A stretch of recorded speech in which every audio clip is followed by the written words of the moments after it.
Perubahan terus terjadi, adaptasi jadi solusi supaya bisa terus bertransformasi. Inilah yang terjadi di sektor perbankan yang terus mencoba berkembang menjadi bank digital. Sejauh mana perjalanan bank digital di Indonesia? Selengkapnya akan diulas dalam Ramai-Ramai Bikin Bank Digital. Kita akan lihat slide yang pertama.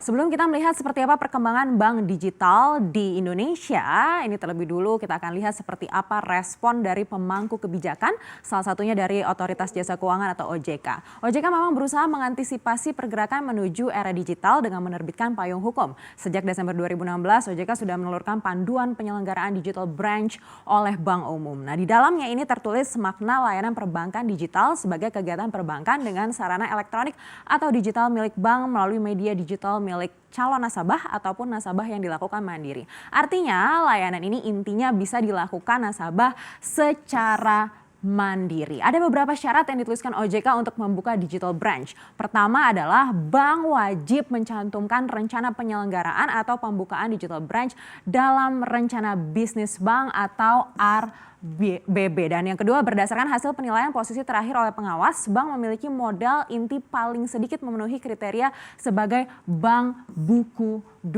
Lalu yang ketiga, electronic banking yang akan diterapkan oleh bank pada digital branch telah mendapatkan persetujuan dari OJK. Nah, yang keempat, bank memiliki modal inti sesuai dengan persyaratan pemenuhan kewajiban alokasi modal inti sesuai ketentuan. Yang kelima, bank harus memenuhi persyaratan pembukaan jaringan kantor sesuai ketentuan lembaga bank umum ataupun bank syariah.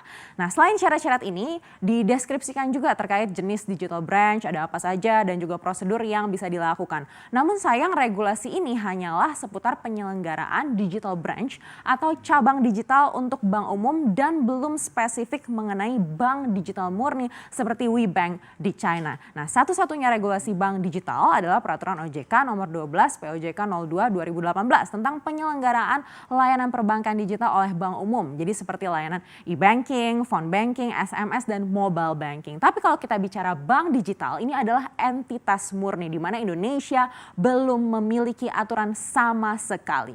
Gawat nggak? Lumayan. Padahal potensi bank digital di Indonesia ini luar biasa. Kita akan cek seperti apa potensinya di slide berikutnya. Bicara ketimpangan antara potensi dan realisasi ini terus terjadi ya hampir di semua sektor di Indonesia termasuk ya di perkembangan bank digital ini. Indonesia adalah negara kepulauan yang terbatas di kendala transportasi dan juga waktu. Sehingga keberadaan bank digital ini sebenarnya bisa mengikis problem geografis yang membuat bank konvensional sulit untuk membangun kantor cabang. Bayangkan saja di 17.000 pulau.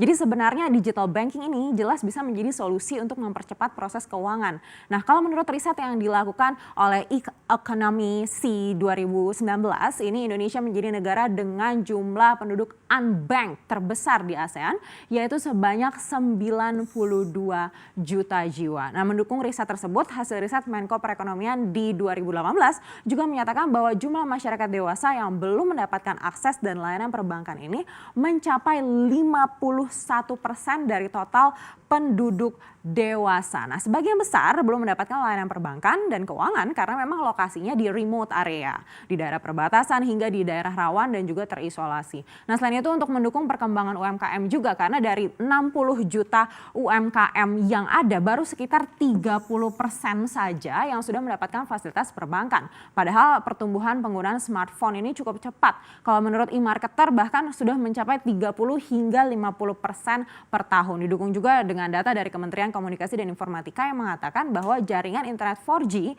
ini telah melayani hingga 82% wilayah di Indonesia. Jadi dengan smartphone dan internet yang pertumbuhannya cepat, masyarakat di seluruh Indonesia sebenarnya ini berpeluang besar untuk mengakses layanan digital dari perbankan. Tapi kembali lagi, realisasinya belum sama sekali mendekati potensi yang ada meskipun sudah ada beberapa bank umum yang mencoba untuk menyiapkan entitas bank digital masing-masing. Siapa saja? Kita akan cek slide berikutnya.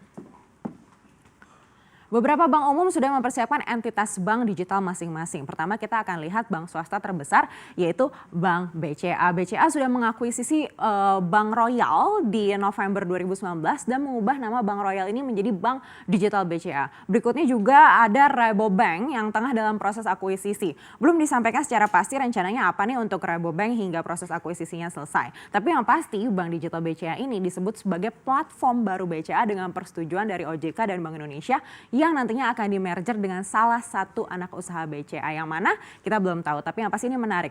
Nah, sebelum akhirnya membeli Bank Royal, BCA sempat diusulkan juga akan membeli Bank Artos. Namun Bank Artos mendapat investor lain untuk bertransformasi, yaitu ada Jerry Ang dan Patrick Waluyo yang akhirnya menyelesaikan proses akuisisi 51% saham di bulan Desember kemarin. Nah, dalam laporan keuangan yang dirilis Bursa Efek Indonesia, Bank Artos ini mengalami peningkatan kerugian bersih hingga 321,02% dari 6,02 miliar di Maret 2019 jadi 25,37 miliar rupiah di Maret tahun ini. Akhirnya di Juni 2020 kemarin Bank Artos resmi ganti nama jadi Bank Jago dan kantor pusatnya juga pindah dari Bandung ke Jakarta.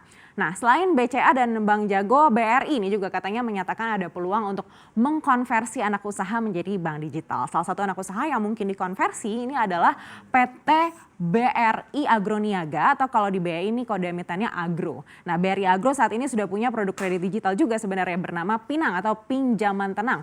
Dan BRI induknya juga punya produk kredit digital juga namanya Ceria. Tapi selain 3 bank ini juga sudah ada 5 yang sudah beroperasi.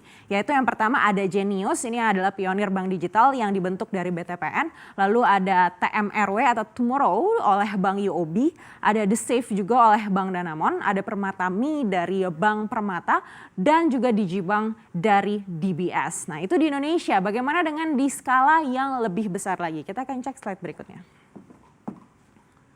Di dunia, era bank digital ini sudah sangat jelas. Sejumlah negara berencana memberikan lisensi bank digital tidak hanya ke perbankan, tapi juga ke perusahaan teknologi. Kalau menurut situs em360tech.com, bank digital nomor 1 di UK ini adalah Monzo. Monzo berasal dari Inggris, tapi layanannya tersedia tidak hanya di Inggris, tapi juga sampai di Amerika Serikat yang menawarkan beragam akun bank, mulai dari akun dasar, akun plus, hingga akun bisnis. Nah, seluruh opsi diberikan dengan akses tanpa kontak fisik dan juga tanpa kartu. Dan fee pelayanannya ini cuma-cuma alias gratis. Lalu nomor 2 di Inggris juga ada yang namanya Revolut. Nah, Revolut ini diluncurkan di 2015 dan sudah beroperasi di 30 negara dan punya 6 juta nasabah. Selain bisa menggunakan mobile banking, Revolut juga menyediakan akses ke cryptocurrency dengan biaya komisi secara cuma-cuma kalau Anda terdaftar sebagai nasabah premium. Di nomor 3 ada Starling Bank. Nah, ini juga berasal dari UK. Ciri khasnya adalah Starling Bank ini menawarkan biaya cuma-cuma bila Anda mau menarik uang cash atau menghabiskan dana Anda di negara lain. Jadi banyak diminati bagi orang-orang yang suka traveling ya untuk bisnis begitu, bepergian untuk bisnis.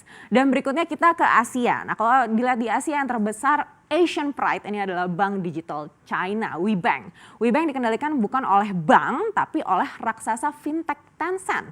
Jadi WeBank tidak punya izin operasi bank, tidak ada kantor cabang sama sekali kecuali kantor pusatnya di Shenzhen dan juga tidak ada syarat terkait properti untuk pengajuan kredit. Tapi mereka pakai teknologi pengenalan wajah dan juga peringkat kredit berbasis big data.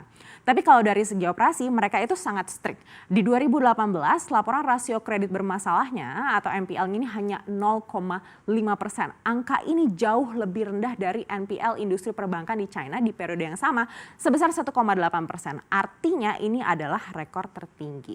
Lalu di Hong Kong ada 8 bank digital yang beroperasi sejak lisensinya dibuka di tahun kemarin. Syaratnya cuma perusahaannya harus lokal dan harus punya modal 300 juta dolar Hong Kong. Salah satu bank digitalnya di Hong Kong ini adalah ZA Bank. Dan tidak tanggung-tanggung ZA Bank ini bisa menawarkan bunga deposito maksimal 6,8% selama 3 bulan kalau Anda punya deposit hingga 176 juta rupiah. Nah, angka ini lebih tinggi dari bunga deposito yang ditawarkan HSBC yang hanya 2-3% saja. Nah, terakhir adalah tetangga terdekat kita nih, Singapura. Singapura tahun lalu juga menyebut akan memberikan lisensi ke 5 bank digital. 2 lisensi akan diberikan kepada bank digital yang beroperasi penuh, sisanya akan diberikan ke bank digital grosir atau hanya melayani pelanggannya perusahaan saja. Syaratnya harus punya modal 1,5 miliar dolar Singapura atau 15,5 triliun rupiah dan sama juga seperti Hong Kong harus perusahaan lokal dan dikendalikan oleh orang lokal. Nah, yang paling santer kabarnya adalah bank digital konsorsium antara Grab dan juga Singtel. Nantinya Grab akan pegang 60%, Singtel akan pegang 40% saham. Ini pun sudah masuk dalam daftar perusahaan yang akan dapat lisensi dari Otoritas Moneter Singapura. Nah, cukup menginspirasi ya tetangga-tetangga kita. Semoga ini menjadi pecut juga mengingat potensi Indonesia sebenarnya jauh lebih besar daripada potensi negara-negara tetangga kita.